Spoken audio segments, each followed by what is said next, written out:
సర్వాధికారి అయిన దేవుణ్ణి మహిమపరుస్తూ ఆయన సన్నిధిని ఆరాధిస్తూ ముందుకు సాగుతూ వచ్చాం.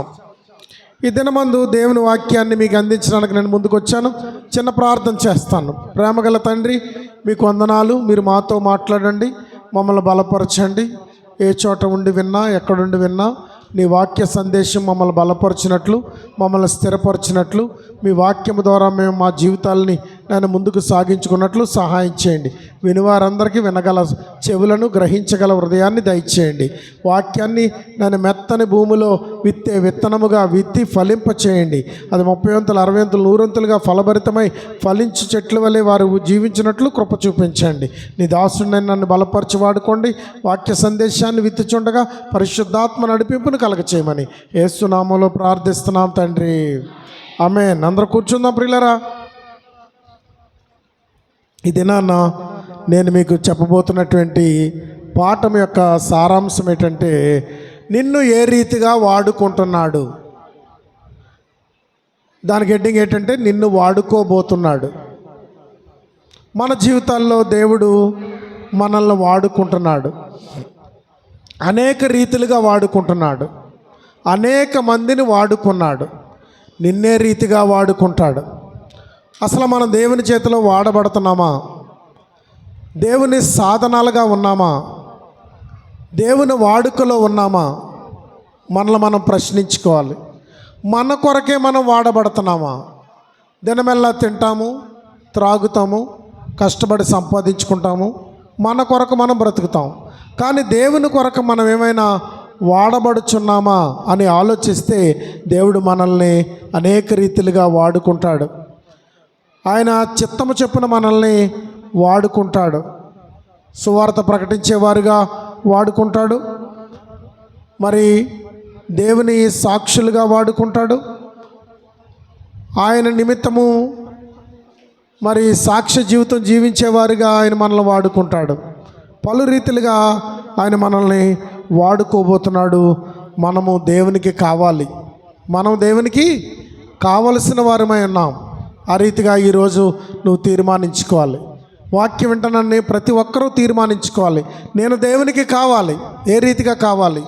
నేను దేవుని చేత వాడబడాలి.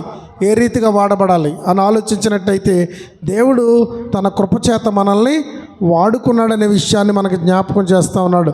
1 కొరింథీ పత్రిక 1వ అధ్యాయము 27, 29 వచనాలు మనం దేవునికి ఎలా కావలసిన వారమో చూద్దాం. 1 కొరింథీ పత్రిక 1వ అధ్యాయం 27, 29 వచనాలు, 27 నుంచి 29 వరకు. ఏ శరీరియు దేవుని ఎదుట అతిశయింపకుండునట్లు, ఏ శరీరియు దేవుని ఎదుట అతిశయింపకుండునట్లు జ్ఞానులను సిగ్గుపరచుటకు లోకములో నుండి వెర్రివారిని దేవుడు జ్ఞానులను సిగ్గుపరచుటకు లోకములో నుండి వెర్రివారిని దేవుడు ఏర్పరచుకొని ఉన్నాడు. బలవంతులైన వారిని సిగ్గుపరచుటకు, బలవంతులైన వారిని సిగ్గుపరచుటకు లోకములో బలహీనులైన వారిని దేవుడు ఏర్పరచుకొని ఉన్నాడు. ఎన్నికైన వారిని వ్యర్థం చేయుటకు, ఎన్నికైన వారిని వ్యర్థపరచుటకు, లోకములో నీచులైన వారిని, లోకముల నుండి నీచులైన వారిని, తృణీకరింపబడిన వారిని, ఎన్నిక లేని వారిని దేవుడు ఏర్పరచుకొని ఉన్నాడు. ఈరోజు నువ్వు నేను ఎన్నికైన వారమా? నువ్వు నేను యోగ్యులమా? మనం బలవంతులమా? వాక్యం వెంటనే మనం ఆలోచించుకోవాలి. మనం బలవంతులమా? మనం యోగ్యులమా? మనం జ్ఞానులమా? ఈరోజు జ్ఞానులైన వారిని విడిచిపెట్టి, ఎన్నికైన వారిని విడిచిపెట్టి, బలవంతుల్ని విడిచిపెట్టి, యోగ్యులైన వారిని విడిచిపెట్టి, నిన్ను నన్ను ఈ రక్షణలోనికి తీసుకొచ్చి నిత్య జీవానికి వారసులుగాను, ఆయన బిడ్డలుగాను, ఆయన సాక్షులుగాను ఆయన మనల్ని నిలవబెట్టాడు అంటే అది దేవుని యొక్క ప్రేమే. ఆయన వాత్సల్యతను బట్టి ఆయన మనల్ని మరి ప్రేమిస్తున్నాడు. ఆయన మనల్ని ఏర్పరచుకుంటున్నాడు.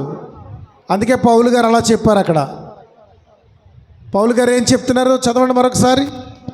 ఏ శరీరియు దేవుని ఎదుట అతిశయింపకుండునట్లు, నేను నా తెలివిని బట్టి దేవుడు నన్ను ఏర్పరచుకున్నాడు అని ఎవడో అతిశయించబడకుండానట్లు.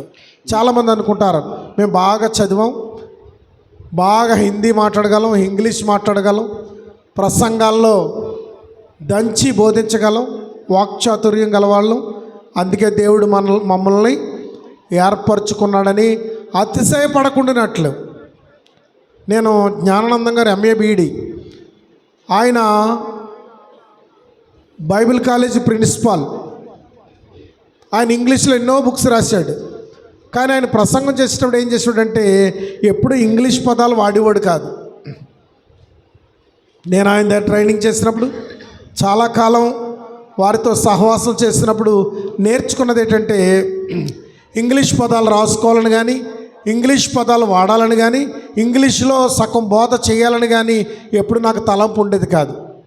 ఎప్పుడు నాకు ఆలోచన లేదు. ఎందుకంటే నేను ఆయన అనుకరించేవాడిని. ఆయనలాగే జీవించాలి, ఆయనలాగే బోధించాలి, ఆయనలాగే జ్ఞానాన్ని ప్రజలకి అందించాలి అని ఆలోచిస్తూ నేనేం చేసేవాడినంటే నా ప్రసంగంలో ఇంగ్లీష్ పదాలు రాకుండా నేను వాటిని నొక్కు పెట్టుకుంటూ స్పష్టమైన తెలుగులోనే అందరికీ అర్థమయ్యే విధంగానే బోధించడం, నన్ను నేను సిద్ధపరచుకోవడం, నన్ను నేను అలవర్చుకోవడం, నేను బోధించడం జరిగేది. ఇక్కడ అంటాడు అతిశయము అంటున్నాడు. అనేక రకాల అతిశయాలు మనుషులకు ఉంటాయి.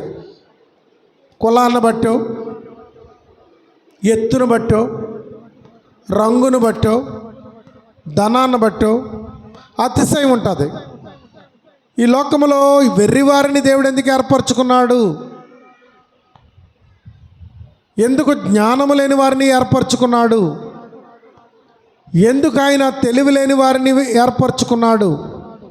ఆలోచిస్తే ఆయన ఈ లోకంలో కొన్ని కార్యాలు జరిగాయి. పరిశుద్ధ గ్రంథమైన బైబిల్లో ఎలాంటి వారిని ఏ పనులకు వాడుకున్నారో 7 రకాలుగా చెప్తాను నేను ఇవాళ మీకు.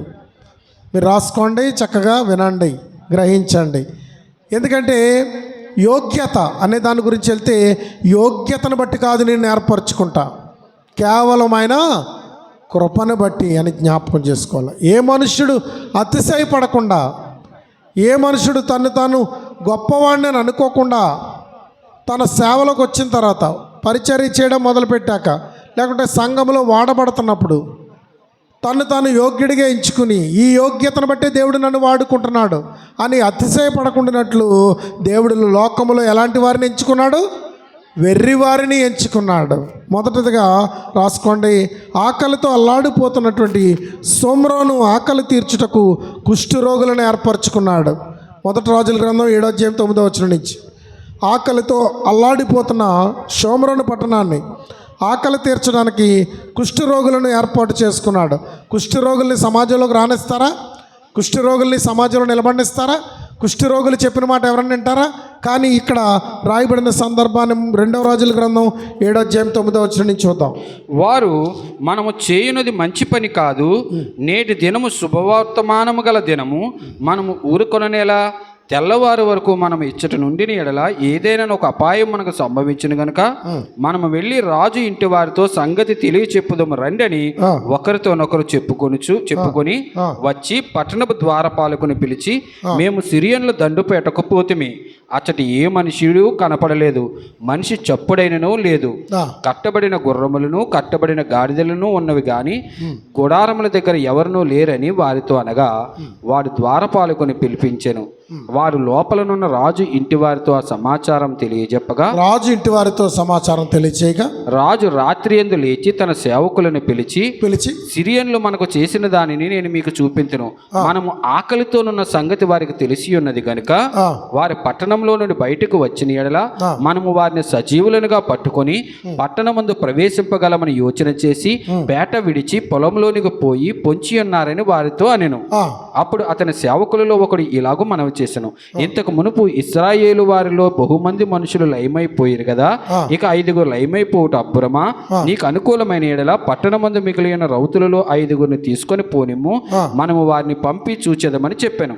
వారు జోడు రథములను వాటి గుర్రములను తీసుకొనగా సిరియన్ల సైన్యం వెనుక పోయి చూచి రండని రాజు వారికి సెలవిచ్చి పంపెను.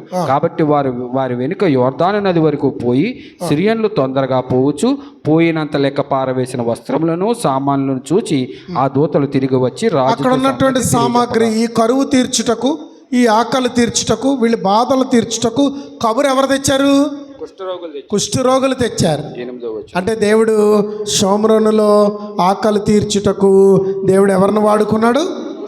కుష్ఠరోగులను వాడుకున్నాడు. వాళ్ళు యోగ్యత లేనివారు, సమాజంలోకి రావడానికి అర్హత లేనివారు అయినప్పటికీ వారు వచ్చి ఇచ్చిన సమాచారాన్ని బట్టి షోమ్రోన్లో వస్త్రాలు, గొప్ప సామాగ్రి, గొప్ప భోజనము, ఆ పదార్థాలన్నీ కూడా ఆ పట్టణానికి సమృద్ధిగా దొరికాయి అనే విషయాన్ని అక్కడ దేవుడు కుష్ఠరోగులను వాడుకున్నట్లుగా మొదటి మాట మనం చూస్తున్నాం. ఇక రెండో మాట ఏంటంటే యోహాను సువార్త 6:9 వచనం. 5,000 మంది ఆకలి తీర్చుటకు 5,000 మంది ఆకలి తీర్చుటకు దేవుడు ఎవరిని వాడుకున్నాడు? ఒక చిన్న పిల్లల చేతులను వాడుకున్నాడు. చిన్న పిల్లల చేతులను వాడుకున్నాడు. అక్కడ 5,000 మంది పురుషులు ఉన్నారని రాయబడింది. చాలా గొప్ప గొప్ప వారు ఉన్నారు అక్కడ. కానీ చిన్నపిల్లలు ఏపాటి వారు? ఇక్కడ మందిరంలో చిన్నపిల్లలను మనం లక్ష్య పెడతామా? కానీ దేవుడు ఎవరిని వాడుకున్నాడు? అక్కడ చిన్న బిడ్డలను వాడుకున్నాడు. యోహాను సువార్త 6:9 వచనం. ఇక్కడ ఉన్న ఒక చిన్నవాని యుద్ధ 5 యవల రొట్టెలు 2 చిన్న చేపలు ఉన్నవి గాని ఇవి ఇంతమందికి ఇవి ఏమాత్రమని ఆయనతో అనగా యేసు జనులను కూర్చొండబెట్టుడని చెప్పాను. చూసారా ఆయన ఏమంటున్నారు? ఈ 5 రొట్టెలు 2 చిన్న చేపలు ఆయన జనులను కూర్చోబెట్టండి, జనులను కూర్చోబెట్టండి. అక్కడ జరిగిన సందర్భం ఏంటో తెలుసా? ఆయన ఆ 5 రొట్టెలను, ఆ 2 చిన్న చేపలను 5,000 మందికి కడుపు నిండా ఆహారం పెట్టగా ఎన్ని గంపలు మిగిలాయి? 12 గంపలు మిగిలాయి. కనుక దేవుడు తన ఆశ్చర్యకరమైన కార్యాన్ని చేయడానికి ఈరోజు ఈ సందర్భంలో చూస్తుంటే చిన్నారి బిడ్డల చేతులను వాడుకున్నాడు. నిన్ను ఏ రీతిగా వాడుకోబోతున్నాడు? ఏ కార్యానికి వాడుకోబోతున్నాడు?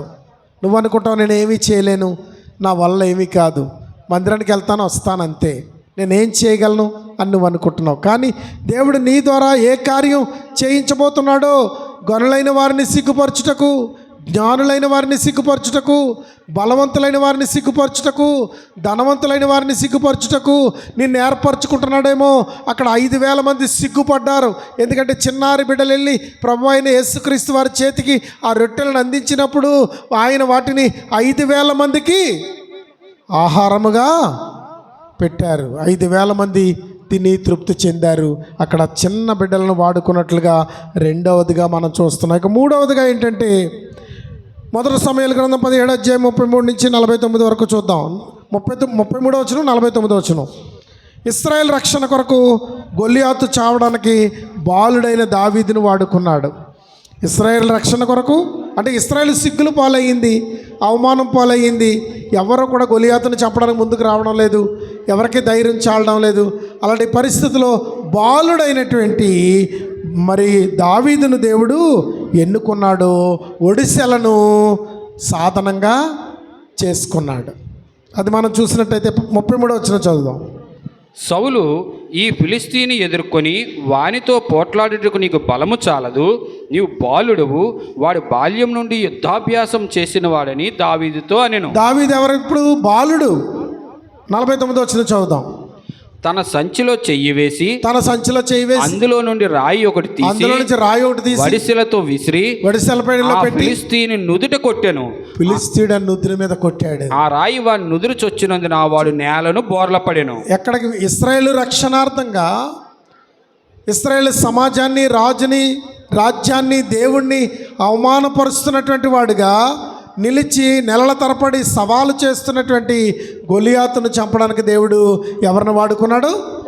బాలుడైన దావీదును వాడుకున్నాడు. ఆయుధాలు ఎన్నో బలమైనవి ఉండగా ఒడిశెల, పక్షులను కొట్టే, పిట్టలను కొట్టే ఒడిశెలను వాడుకున్నాడు. ఇది మూడవగా నిన్ను ఏ రీతిగా వాడుకోబోతున్నాడు? నిస్సహాయమైనటువంటి స్థితిలో ఉన్నటువంటి ముగ్గురిని మనం చూసాం.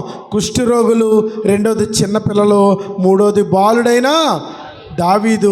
అతని చేతిలో ఉన్న పిట్టల కొట్టే ఒడిశెల.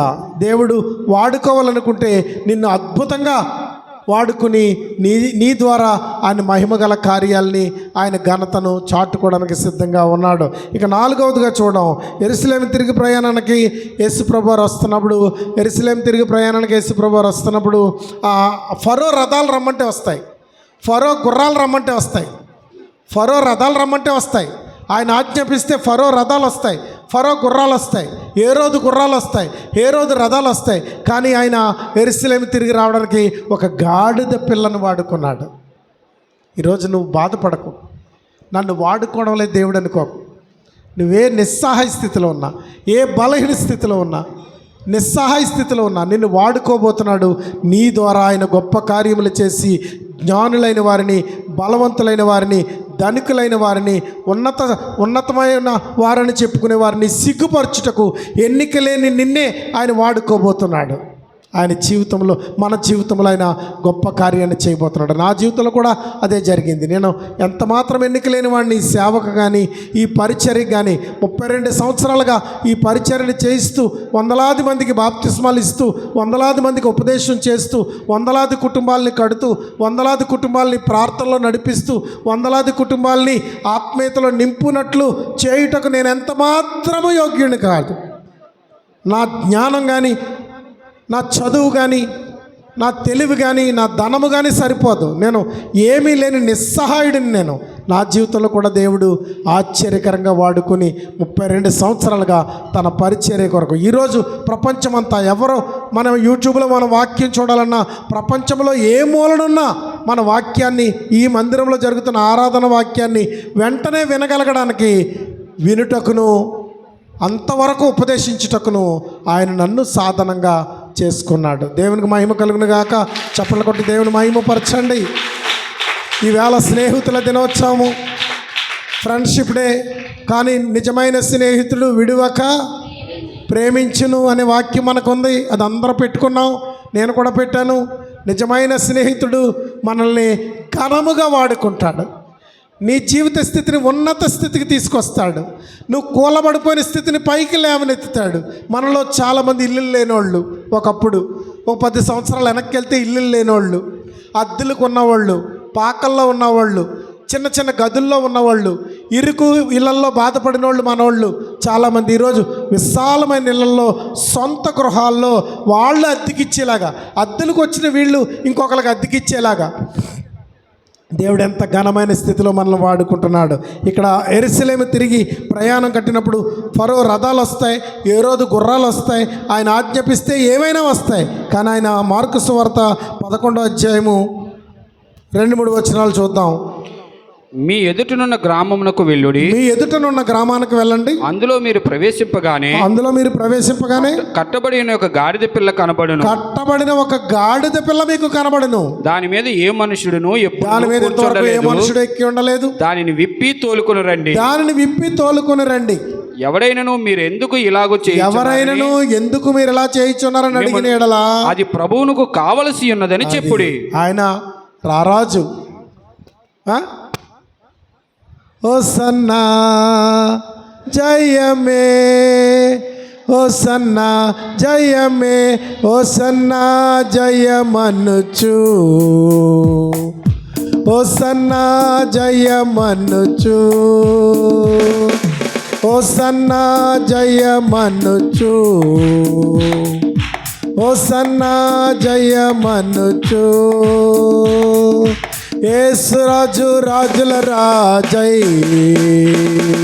త్వరగా వచ్చుచుండే. యేసురాజు రాజుల రాజై త్వరగా వచ్చుచుండే. హోసన్నా జయమే, హోసన్నా జయం మనకే, హోసన్నా జయం మనదే, హోసన్నా జయం మనకే. చప్పట్లు కొట్టండి. హోసన్నా జయం మనకే. యేసురాజు రాజుల రాజై త్వరగా వచ్చుచుండే. దేవునికి స్తోత్రం. ప్రియమైన వారలారా, ఆయన యెరూషలేము తిరిగి వస్తున్నారు. యూదుల రక్షణ కొరకే పుట్టినటువంటి లోకరక్షకుడు ఆయన తిరిగి సిలువ వేయబడ్డానికని, రక్షణ కార్యాన్ని జరిగించడానికని, సిలువలో ప్రాణం పెట్టడానికని, ప్రాయశ్చిత్తం చేయడానికని, లోక పాపాన్ని కడిగి వేయడానికి యెరూషలేము తిరిగి వస్తున్నాడు.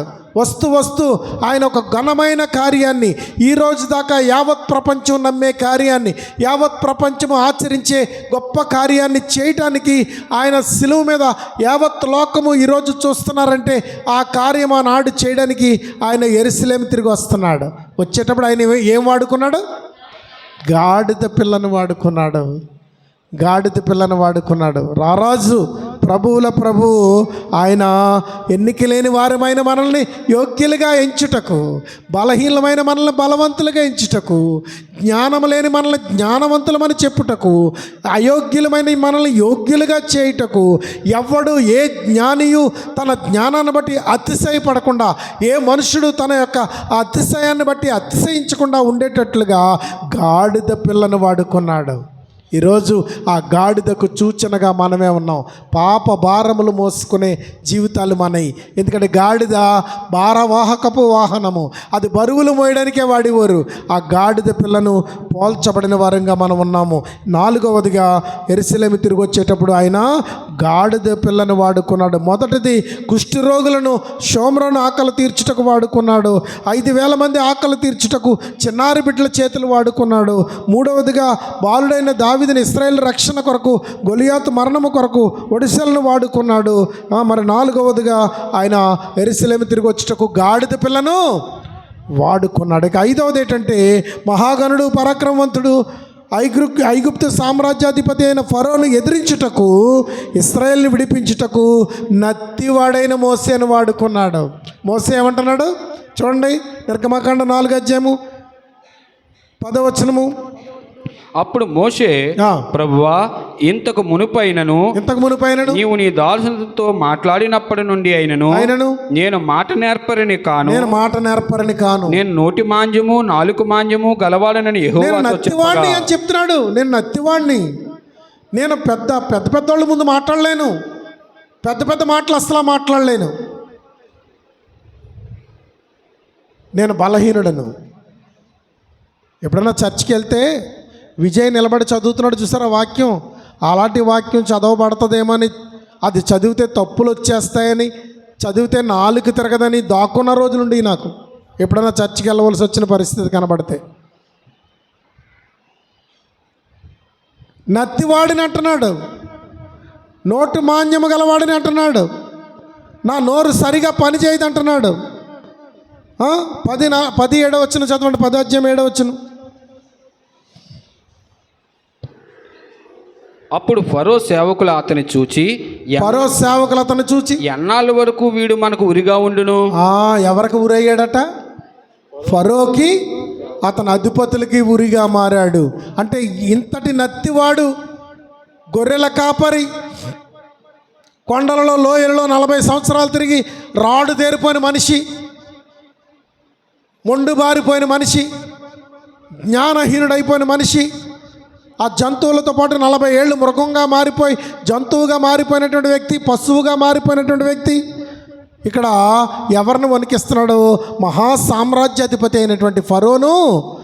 మహాసామ్రాజ్యాధిపతి. ఐగుప్తు సామ్రాజ్యం అంటే ఎంతో గొప్పది, అది యావత్ ప్రపంచాన్ని వణికించిన సామ్రాజ్యము. అలాంటి సామ్రాజ్యాధిపతి అయినటువంటి ఫరో సైన్యాధిపతులు, ఫరో అధిపతులు ఎన్నాళ్ళు మనకిడు ఉరిగా ఉంటాడు, భయపడుతున్నారు. కనుక ప్రియులారా, దేవుడు వెర్రివారమైన మనల్ని దేని నిమిత్తం వాడుకోబోతున్నాడు? నువ్వు అనుకుంటున్నావు నేను బలహీనుడిని, నేను వాడబడలేనని. నేను జ్ఞానం లేని వాడిని, వాడబడలేను. నేను బైబిల్ చదవలేను, నేను వాక్యం అందించలేను, ఏ కార్యక్రమం నేను చర్చిలో చేయలేను, నేను నిస్సహాయుడిని, బలహీనుడిను అని నువ్వు అనుకుంటున్నావేమో. నిన్ను వాడుకోబోతున్నాడు దేవుడు, ఆశ్చర్యకరంగా వాడుకోబోతున్నాడు దేవుడు. సైన్యములో ఆయుధాలు కాపరి వాడికి అదే జీతం అంట, యుద్ధానికి ముందు నడిచేవాడికి అదే జీతం అంట. బైబిల్లో ఉంది. ఆయుధాలు కాయవాడికి అదే జీతం అంట, యుద్ధానికి వెళ్ళి ముందు ఉండి ప్రాణాన్ని అర్పించేవాడికి కూడా అదే జీతం అంట. ఎందుకంటే పరిచర్యకు మనం వాడబడిన నాడు, దేవుని కార్యాల కొరకు మనం వాడబడిన నాడు మనం జీతం పొందుతాం. సువార్త ప్రకటించేవాడు ఎలాంటి జీతం పొందుతాడు? చర్చిలో ఇస్తర్ల తీసేవాడు అలాంటి జీతమే పొందుతాడు. వాక్యం ప్రకటించేవాడు ఎలాంటి ఆశీర్వాదాన్ని పొందుతాడు? ఆ గిన్నెలు కడిగే ఆమె కూడా అదే ఆశీర్వాదాన్ని పొందుతుంది. ఎందుకంటే జీతము ఆయన నిర్ణయిస్తాడు, అది ఒక్కటిగా ఉంచుతాడు. కనుక నిన్ను కించపరచుకోవాల్సినటువంటి అవసరత లేదని నేను మనవి చేస్తున్నాను. ఇక ఆరవదిగా సిరియా సైన్యాధ్యక్షుడు మహాబలవంతుడు నయమాను కుష్టి రోగంతో బాధపడుతున్నప్పుడు దాసి పిల్ల అయినటువంటి ఒక పని పిల్లను వాడుకున్నాడు దేవుడు. ఎవరి రక్షణకి? నయమాను రక్షణకి, నయమాను స్వస్థతకి. నయమాను తర్వాత ఎలా ప్రవర్తించాడో తెలుసా? గొప్ప విశ్వాసిగా ప్రదర్శించి కంచరగాడిదలతో మట్టి తెచ్చుకొని ఆ దేవత గుడిలో నిలబడినప్పుడు దాని మీద నిలబడి యెరూషలేము మట్టి మీద నిలిచుంటానని విశ్వాసాన్ని ప్రదర్శించడానికి, తన కుష్టి రోగాన్ని పోగొట్టుకోవడానికి, తన బ్రతుకును బాగు చేసుకోవడానికి అతడు అక్కడ పొందినటువంటి మేలు లోకానికి ఈరోజు సాక్షిగా ఉండడానికి కారణం ఏంటంటే అక్కడ ఇశ్రాయేలు చిన్నది. 2 రాజుల గ్రంథం 5:4 చూద్దాం. 2 రాజుల గ్రంథం 5:4. నయమాను రాజునొద్దకు పోయి ఇశ్రాయేలు దేశపు చిన్నది చెప్పిన మాటలను అతనికి తెలియజేయగా. నయమానికి ఎవరు చెప్పారు ఈ మాటలు? ఇశ్రాయేలు చిన్నది. బహుశా నేను అనుకుంటాను 11 ఏళ్ళు 12 ఏళ్ళు పిల్ల అయి ఉంటుంది. 11 ఏళ్ళు 12 ఏళ్ళు పిల్ల నయమాను భార్యకు పరిచర్య చేయడానికి తీసుకొచ్చాడు, ఇంట్లో పెట్టాడు. నయమాను భార్య దగ్గర అది ఇలా తేవే, ఇది ఇలా తేవే అంటే సహాయం చేయడానికి ఉంది. ఒక చిన్నది చక్కటి చిన్నది. మా పాస్టమ్మ గారు కూడా ఏదైనా అవసరం వచ్చినప్పుడు ఫోన్ చేసి పిలుస్తూ ఉంటారు అమ్మాయిల్ని. వాళ్ళు వచ్చామ్మా నాకు అది తెచ్చిపెట్టమ్మా, నాకు ఇది చేసి పెట్టమ్మా. కొంతమంది ఇసుక్కుంటారు, కొంతమంది ప్రేమపూర్వకంగా చేస్తారు. కొంతమంది వస్తానని రారు, కొంతమంది వచ్చి అన్నీ చేసి వెళ్తారు. ఎందుకంటే ఆ పరిచర్యలో వాడబడుటకు నీకు పిలుపు వచ్చిందంటే అది ధన్యత. దేవుని సేవకుల నుండి కానీ దేవుని కార్యాలకు కానీ నీ నిమిత్తము దేవుడు ఏర్పరిచిన రక్షణ. బర్నబాస్ గారు అబ్బాయి చాలా చిన్నోడు, అనుభవం లేనోడు, ఎదిగాడు, ఆలోచనకు వచ్చాడు, చదువుకుంటున్నాడు. దేవుని సన్నిధిలో పరిచర్య చేయడానికి యోహాను కొడుకులు చాలా చిన్నోళ్ళు, కవల పిల్లలు. వాళ్ళు దేవుని పరిచర్యలో దేవుని మందిరంలో ఎంతో పరిచర్యను చేసుకుంటూ వస్తున్నారు. అలాగే సిల్వనైనా నాని అయినా వీళ్ళందరూ కూడా చర్చి లైటింగ్ పెట్టేటప్పుడు అద్భుతంగా ఆ కార్యాలను చేసి పెడతా ఉంటారు. అలాగే ఈ చర్చి కట్టేటప్పుడు మీరందరూ కూడా ప్రతి తుక్కు చెత్త ఎత్తి ఇటుక బెడ్డలు మోసి ఈ మందిరాన్ని నిర్మించుకోవడానికి మీరందరూ కూడా మీ తలోక చెయ్య కలిపారు. మీకు తలోక మరి బలాన్ని మరి దేవుని పనిలో పెట్టారు. కనుక దేవుడు వాడుకుంటున్నాడు మనల్ని. ఈరోజు నయమాను స్వస్థత పొందడానికి ఇశ్రాయేలు చిన్నదాన్ని వాడుకున్నాడు. ఆమె వాడబడింది. 2 రాజుల గ్రంథం 5:2-3 చదువుదాం. సిరియన్లు గుంపు గుంపులుగా బయలుదేరి ఇశ్రాయేలు దేశం మీదకి పోయిండిరి. వారు అచ్చటి నుండి ఒక చిన్నదాన్ని చెరగొట్టుకుని తీసుకురాగా అది నయమాను భార్యకు పరిచారము చేయుచుండెను. ఆమె నయమాను భార్యకి ఏం చేస్తుంది? పరిచారము చేయుటకు తీసుకొచ్చిన చిన్నారి బిడ్డ. పరిచర్య చేయడానికి వచ్చినటువంటి చిన్న బిడ్డలకే ఆశీర్వాదాలు ఉంటాయా? పరిశుద్ధ గ్రంథమైనటువంటి బైబిల్లో రాజుల గ్రంథంలో సిరియా సైన్యాధిపతి యొక్క విశ్వాసాన్ని గురించి రాసేటప్పుడు ఒక చిన్నదాని పేరు రాశారు. ఇక్కడ ఆమె ఇశ్రాయేలు చిన్నదే అని రాశారు.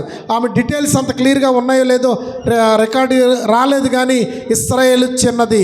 ఇశ్రాయేలు అనగా దేవుని బలము కలిగిన వారు. ఇశ్రాయేలు చిన్నదనగా విశ్వాసము కలిగిన బిడ్డ. అది ఆమె ఆ ఇంటికి రక్షణను అందించింది. నయమాను విశ్వాసిగా మార్చబడ్డానికి, ఆ కుటుంబం తర్వాత విశ్వాసంలో సాగడానికి, దేవుని యందలి విశ్వాసం వాళ్ళ హృదయాల్లో కలగడానికి ఆ చిన్నదాన్ని దేవుడు ఆరోదుగా వాడుకున్నాడు. ఇక చివరగా 7వ మాట నేను చెప్పి ముగిస్తాను. 7వది ఏంటంటే యేసు ప్రభు తన రాజ్య సువార్తను ప్రకటించడానికి చేపల పట్టే వాళ్ళని వాడుకున్నాడు. ఆ రోజుల్లో గనులు ఉన్నారు, జ్ఞానులు ఉన్నారు, తెలివైన వాళ్ళు ఉన్నారు, బలవంతులు ఉన్నారు, అధికారులు ఉన్నారు, గొప్ప గొప్ప వాళ్ళు ఉన్నారు, సుబయోను లాంటి ప్రవక్తలు ఉన్నారు, అన్నా లాంటి ప్రవక్తలు ఉన్నారు, చాలా గొప్ప గొప్ప వాళ్ళు ఉన్నారు, నతానేల్ లాంటి మరి ధర్మశాస్త్రోపదేశకులు ఉన్నారు, చాలామంది తెలివైన వాళ్ళు ఉన్నారు. కానీ యేసుప్రభు వారు ఎంచుకున్నది చేపలు పట్టే వాళ్ళని. చేపలు పట్టేవారు జాలరులు, వాళ్ళకి మాట సరిగా రాదు, నోటి మాన్యం ఉంటుంది. వాళ్ళు పామరులు, చదువు లేని వాళ్ళు, సముద్రంలో చేపలు పట్టుకుంటూ బ్రతికేవాళ్ళు. వాళ్ళు కావలసి వచ్చారు. మత్తయి సువార్త 10:2. మత్తయి సువార్త 10:2. ఆ 12 మంది అపోస్తుల పేర్లు ఏవనగా, ఆ 12 మంది అపోస్తుల పేర్లు ఏమనగా, మొదట పేతురు అనబడిన సీమోను, మొదటి పేతురు అనబడిన సీమోను, అతని సహోదరుడు అంద్రియా, జబదేయి కుమారుడు యాకోబు, అతని సహోదరుడు యోహాను, ఫిలిప్పు, బర్తలోమయి, తోమా, సుంకరి అయిన మత్తయి, అల్ఫై కుమారుడు యాకోబు, తద్దయి అని మారుపేరుగల లెబ్బయి, కనానీయుడైన సీమోను, ఆయనను అప్పగించిన ఇస్కరియోతు యూదా. 12 మంది. వీళ్ళు ఏ వృత్తి గలవాళ్ళో యేసు ప్రభువు వారు తిరిగి లేచిన తర్వాత వీళ్ళకి రెండోసారో మూడోసారో ప్రత్యక్షం అవ్వకముందు వీళ్ళు యోహాను సువార్త 17 ఏం చేస్తారు తెలుసా? చేపలు పట్టుదము, పట్టుటకు పోవుదము రండి అని చెప్పుకుంటారు. ఇంక యేసు ప్రభు వచ్చాడు, చనిపోయాడు, తిరిగి లేచాడు, ఆయన వెళ్ళిపోయాడు, ఒకసారి కనబడుతున్నాడు, ఒకసారి కనబడడం లేదు, ఇక మనకు పని లేదు ఆయనతో. ఆయన మనతో ఉండడు, ఆయన మహిమస్వరూపుడయ్యాడు, ఆయన ఇక మనతో శరీరధారిగా ఉండడు, మనం చేపలు పట్టుకుని బ్రతుకుతాం రండి అని మళ్ళీ ఎక్కడికి పోయారు? యోహాను సువార్త 17 చేపలు పట్టడానికి సముద్రం మీదకి పోయారు. రాత్రి అంతా శ్రమ పడ్డారు వాళ్ళు. ఆ రాత్రి ఎంతో ప్రయాసలు పడ్డారు, ఎంతో కష్టానికి ఓర్చారు ఆ రాత్రి. కానీ వారికి ప్రయోజనం లేకపోయింది. దాని మీద కూడా మన క్రైస్తవ లోకం ఒక చక్కటి పాట కట్టింది. రాత్రంతయు శ్రమ పడినా రాలేదు ప్రభు జయము, రాదారులు పెదకినను రాదాయను ప్రతిఫలము. రాత్రంతయు శ్రమ పడినా రాలేదు ప్రభు జయము, రహదారులు వెదకినను రాదాయను ప్రతిఫలము. రక్షించు నీ సిలువా రమణీయ లోతులలో, రతనాలను వెదకుటలో, రాజల్లు నా పడవా. అందరూ చప్పట్లు కొట్టి గట్టిగా పాడదాం, గట్టిగా పాడదాం, అందరూ స్వరంగా కలిపి పాడదాం. నడిపించు నా నావా నడి సాంద్రమున దేవా, నవ జీవన మార్గమున నా జన్మ తరింపా, నవ జీవన మార్గమున నా జన్మ తరింపా, నడిపించు నా నావా. దేవునికి స్తోత్రం. దేవుడు బలవంతుడు, నిన్ను నడిపించుకుంటాడు, నిన్ను వాడుకోబోతున్నాడు. నిన్ను ఏ రీతిగా వాడుకుంటాడో నువ్వు ఆయన చేతిలో అప్పగించుకో, నువ్వు ఆయనకు అప్పగించుకో. 2 రాళ్ళు తెచ్చాడంట ఒక శిల్పి. 2 రాళ్ళు తెస్తే ఆ 2 రాళ్ళని శిల్పాలుగా చెక్కి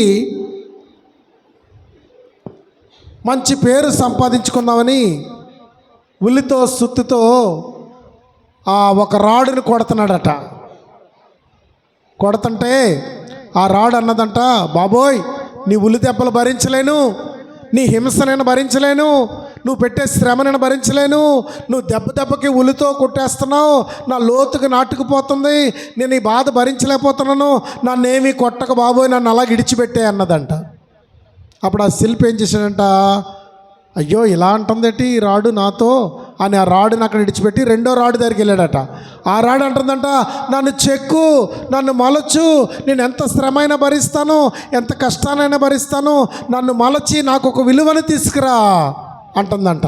అప్పుడు ఆ రాడుని చెక్కి అందమైన ప్రతిమగా చేసి, చక్కటి దేవతా స్వరూపంగా చేసి, చక్కటి రూపం దిద్ది, చక్కగా మరి అందమైన ఆ రీతిలో దాన్ని తయారు చేసి అక్కడ ఉంచాడట. కొనుగోలుదారులు వచ్చారంట. కొనుగోలుదారులు వచ్చి శిల్పి దగ్గరికి, అయ్యా ఈ చిత్రాన్ని ఈ శిల్పాన్ని ఎంతకిస్తావు? బేరం ఆడుకున్నారు. వెళ్తూ ఈ పక్కనున్న రాడు కూడా ఎంతకిస్తావు అని అడిగారు. ఈ రాడుకో రేటు పలికింది, శిల్పానికో రేటు పలికింది.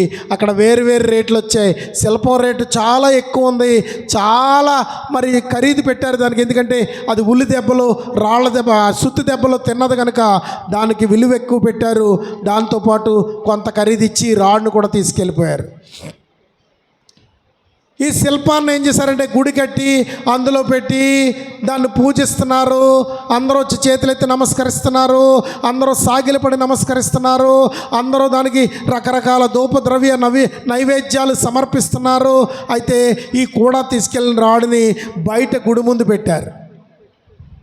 ఆ రాడుని ప్రజలందరూ ఏం చేస్తున్నారంటే కొబ్బరికాయలు కొట్టడానికి వాడుతున్నారు. వచ్చిన వాళ్ళందరూ ఏం చేస్తున్నారు? 100 కొబ్బరికాయలు సమర్పించుకున్నవాడు, 1000 కొబ్బరికాయలు సమర్పించుకున్నవాడు, 10 కొబ్బరికాయలు సమర్పించుకున్నవాడు పొద్దునుంచి సందల దాకా దెబ్బలంట. పొద్దునుంచి సాయంకాలం దాకా కొడుతూనే ఉన్నారంట. ఈ శిల్పంగా చెక్కబడిన రాడు గర్భగుడిలో ఉండి సేవలు అందుకుంటుందంట, పూజలు అందుకుందంట, నైవేద్యాలు అందుకుంటుందంట, గణపరచబడుతుందంట. ఆనాడు ఆ రాడు ఏమన్నదంటే, అయ్యా నన్ను చెక్కు, అయ్యా నన్ను మరి ఉలి దెబ్బలు కొట్టు, నేను ఎంత శ్రమైనా భరిస్తాను, ఎంత కష్టమైనా భరిస్తాను, ఎంత హింస అయినా భరిస్తాను, నన్ను వాడుకో, నన్ను రూపుదిద్దు అన్నది. ఆ శిల్పి దాన్ని వాడుకొని యోగ్యత అయినటువంటి శిల్పంగా చేస్తే ఈరోజు ఘనమైన పూజలు అందుకుంటుంది. అబ్బబ్బో నాకు దెబ్బలొద్దు, నాకు ఉలి దెబ్బలొద్దు, నాకు సుత్తి దెబ్బలొద్దు, ఏ కష్టం నాకు తగలకూడదు, ఒక దెబ్బ కూడా నాకు తగలకూడదు, నేను సుఖంగా ఉండాలి, నాకు నన్ను హింస పెట్టకు, నన్ను బాధ పెట్టకు, నన్ను సుఖంగా ఉంచు అని ఉండిపోయిన రాడు జీవితకాలం ఏం తింటుంది? దెబ్బలు తింటుంది. కొబ్బరికాయలు తెచ్చుకున్న వాళ్ళందరూ ఏం చేస్తున్నారట? ఆ రాడ్నేసే కొడుతున్నారట. గ్యాప్ లేదంటండి, గ్యాప్ లేకుండా కొడుతున్నారంట. మరి అది మంచి పేరు ప్రఖ్యాతులు ఉన్న గుడేమో. దేవతకు పూజలు అంత గంభీరంగా అందుతున్నాయి. ఈ రాడుకి కొబ్బరికాయ దెబ్బలు కూడా ఒక్కసారి పగలకపోతే 2-3 సార్లు జాగ్రత్తను. నువ్వు ఏ రకంగా వాడబడదాం అనుకుంటున్నావో, నువ్వు ఏ రకంగా వాడబడదాం అనుకుంటున్నావో, నువ్వు ఏ రీతిగా వాడబడదాం అనుకుంటున్నావో, నాకు ఏ కష్టం తగలకూడదు, నాకు ఏ దెబ్బ తగలకూడదు, నాకు ఏ శ్రమ రాకూడదు, నేను హింస పడకూడదు, ఎలాగున్నదాన్ని అలాగే ఉండాలా, ఎక్కడ ఎవరికి ఏ రకంగా సహాయపడకూడదు, ఏది చేయకూడదు, నేను మందిరంలో కూర్చుంటాను, కూర్చుని చివరి నుంచి వెళ్ళిపోతాను అని నువ్వు అనుకుంటున్నావేమో. ప్రియ సహోదరి సహోదరుడా, ఇది నీవు శ్రమ పడిన ఎడలా, ప్రయాసపడిన ఎడలా నిన్ను నీ శ్రమ ఓర్పు పరీక్ష నిరీక్షణకు నిన్ను నడిపిస్తుంది.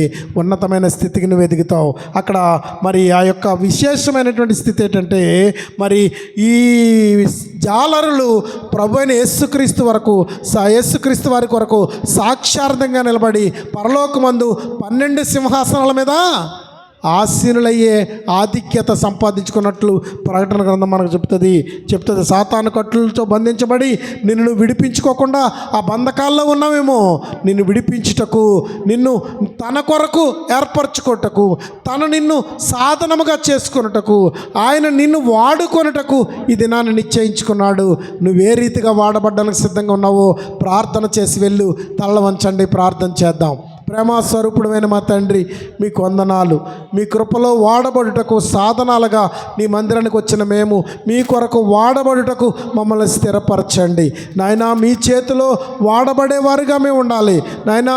మేము ఏ రీతిగా ఉన్నాం తండ్రి నాయనా, శిల్పి చేతిలో నాయన మేము ఏ రీతిగా ఉన్నాం తండ్రి, వాడబడుతున్నాం, నలగగొట్టబడుతున్నామా, చెక్కబడుతున్నామా నాయనా, మేము విలువైన వారిగా మరల్చబడతాం కనుక మీరు మమ్మల్ని వాడుకోండి నాయన. మమ్మల్ని బలపరచండి, దీవించండి, ఆశీర్వదించండి. వర్తమానం వినేవారందరూ కూడా నాయన మీ వాక్యము చేత బలమునందుటకు, మీ సాధనములుగా వాడబడుటకు, యోగ్యులైన వారిని సిగ్గుపరచుటకు, జ్ఞానులైన వారిని సిగ్గుపరచుటకు, అది ధనవంతులైన వారిని సిగ్గుపరచుటకు, వెర్రివారిని, మూగవారిని, నత్తివారిని, చంటి పిల్లలను నువ్వు వాడుకున్నావు నాయన. ఈ దినాన్ని మమ్మల్ని ఏ రీతిగా వాడుకోబోతున్నావో మమ్మల్ని వాడుకుని మీ చిత్త ప్రకారంగా నడిపించి దీవించమని యేసు పరిశుద్ధ నామములో ప్రార్థించి వేడుకుంటున్నాం తండ్రి. ఆమేన్, ఆమేన్. మీ అందరికీ వందనాలు. మిగిలిన కార్యక్రమాలు బర్నబాస్ గారు వచ్చి నడిపిస్తారు. దేవుడు మనందరినీ దీవించును గాక. ఆమేన్.